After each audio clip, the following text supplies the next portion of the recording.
दोस्तों, आज के इस वीडियो में हम बात करेंगे MACD के बारे में।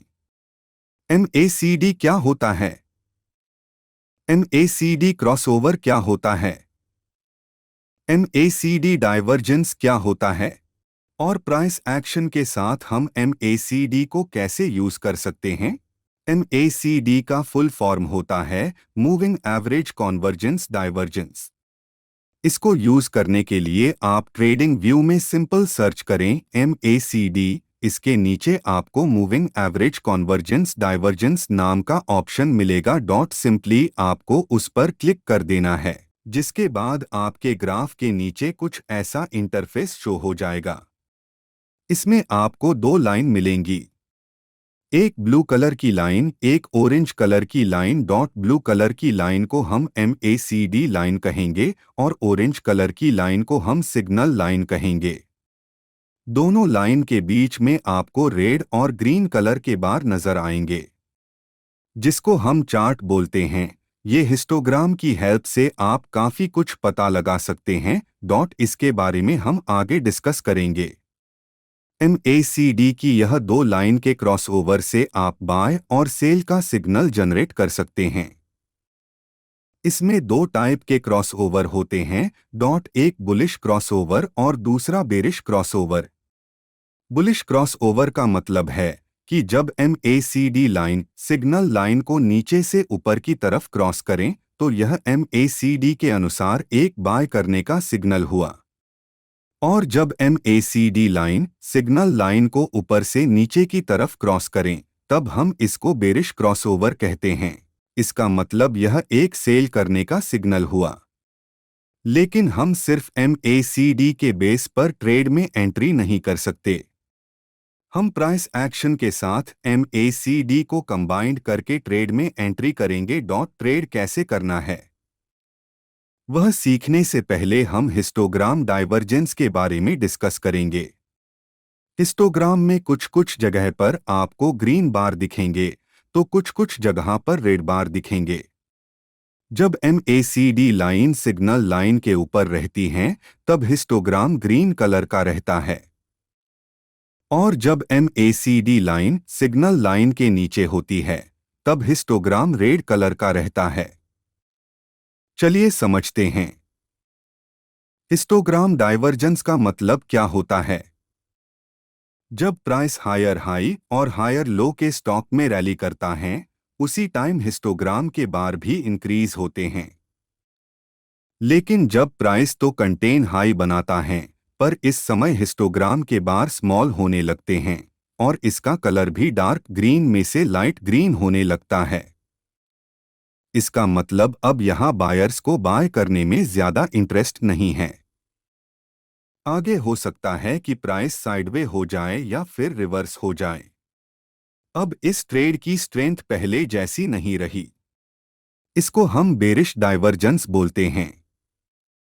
इसी तरह जब प्राइस लोअर लो और लोअर हाई के स्ट्रक्चर में नीचे गिरता है, साथ ही में हिस्टोग्राम के बार भी बड़े रहते हैं, पर आगे प्राइस तो कंटिन्यू नीचे लोअर लो और लोअर हाई का फॉर्मेशन बनाता है, लेकिन हिस्टोग्राम के बार स्मॉल होने लगते हैं। साथ ही में इसका कलर डार्क रेड में से लाइट रेड में बदल जाता है। तो इसका मतलब यह है कि सेलर्स का डोमिनेंस उतना ज्यादा नहीं है जितना कि पहले था। आगे संभावना रहती है कि यह डाउन ट्रेंड अब अप ट्रेंड में बदल जाए या फिर हमें एक साइडवेज मूवमेंट देखने को मिले। ऐसे डाउन ट्रेंड को हम बुलिश डाउन ट्रेंड कहते हैं। चलिए इसको एक एग्जाम्पल से समझते हैं ताकि आपको एक बेटर अंडरस्टैंडिंग मिले। यहाँ पर आप देख सकते हैं मार्केट हायर हाई और हायर लो की फॉर्मेशन में ऊपर की तरफ मूवमेंट कर रहा था और नीचे MACD के बार भी इंक्रीज हो रहे थे। हम यहाँ पर एक ट्रेंड लाइन ड्रा कर सकते हैं। आगे हम देखें तो प्राइस ने हल्का सा ट्रेंड लाइन को नीचे की तरफ ब्रेकडाउन दिया। ट्रेंड लाइन का ब्रेकडाउन देखकर हम तुरंत रिवर्सल ट्रेड प्लान नहीं कर सकते, क्योंकि यहाँ पर एक रेजिस्टेंस भी है जो कि आगे सपोर्ट का काम कर सकता है। इसी सपोर्ट के पास हमें आगे एक डोजी प्लस कंफर्मेशन कैंडल की फॉर्मेशन मिल चुकी है और हिस्टोग्राम में भी अभी कोई बेरिश डाइवर्जेंस नहीं मिला। प्रॉफिट टारगेट के लिए हम रेजिस्टेंस का यूज कर सकते हैं। आगे हम देखें तो हमारा प्रॉफिट टारगेट हिट हो चुका है, लेकिन नीचे हिस्टोग्राम के बार बहुत ही स्मॉल होने लगे। मतलब इस वक्त यहां बायर्स बाय करने में ज्यादा इंटरेस्टेड नहीं हैं। इसलिए ऐसी स्थिति में अपना प्रॉफिट बुक कर लेना ही समझदारी वाला काम रहेगा। इस वक्त हम प्रॉफिट टारगेट को ट्रेल करने में ज्यादा इंटरेस्टेड नहीं हैं, क्योंकि हिस्टोग्राम भी एक डाइवर्जेंस शो कर रहा है।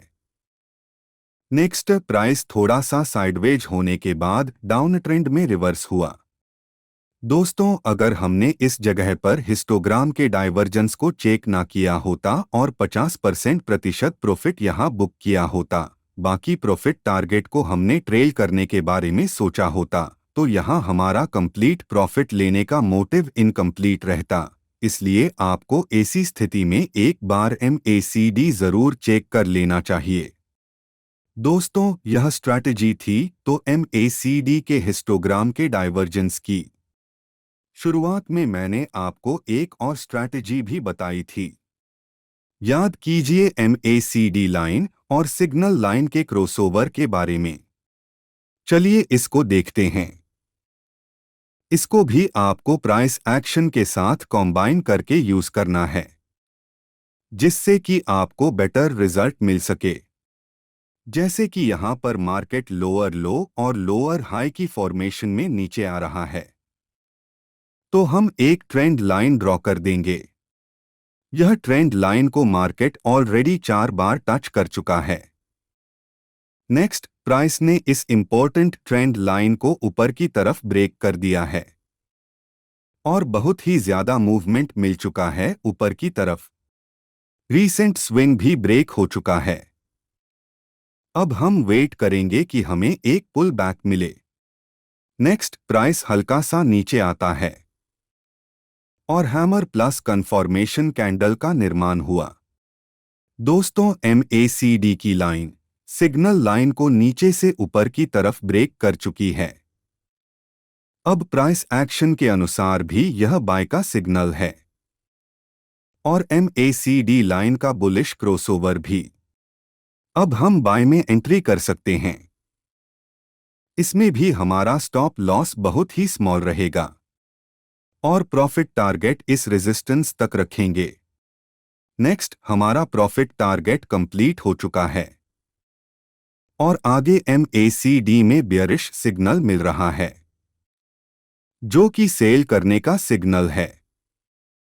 ऊपर से शूटिंग स्टार और कन्फर्मेशन कैंडल का सिग्नल भी मिल रहा है। तो क्या अब हम सेल में एंट्री कर सकते हैं? बिल्कुल भी नहीं। सबसे पहली बात तो यह है कि ये एक अपर ट्रेंड है। दूसरी कि यहां नजदीक में ही रेजिस्टेंस है, जो कि अब सपोर्ट का काम कर सकता है। ये दो मेन रीजन हैं कि हम यहां पर सेल में एंट्री नहीं कर सकते हैं।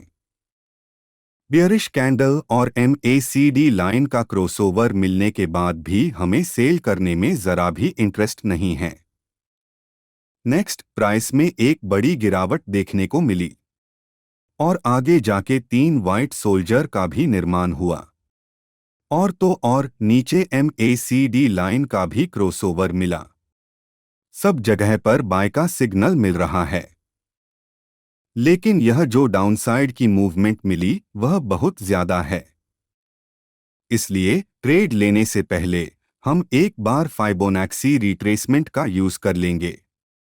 हम अब ट्रेंड का रिट्रेसमेंट चेक कर रहे हैं, इसलिए हम नीचे से फाइबोनैक्सी को ड्रॉ करेंगे। प्राइस एक्शन के अनुसार भी यह 3 वाइट सोल्जर्स 0.618 के लेवल के पास बना है। अब हम बाय में एंट्री कर सकते हैं। स्टॉप लॉस रखेंगे यह 3 वाइट सोल्जर्स के लो से थोड़ा सा नीचे और प्रॉफिट टारगेट के लिए हम रीसेंट रेजिस्टेंस का यूज करेंगे। दोस्तों, अगर आपको इस वीडियो से कुछ नया सीखने को मिला हो तो एक लाइक जरूर कर देना।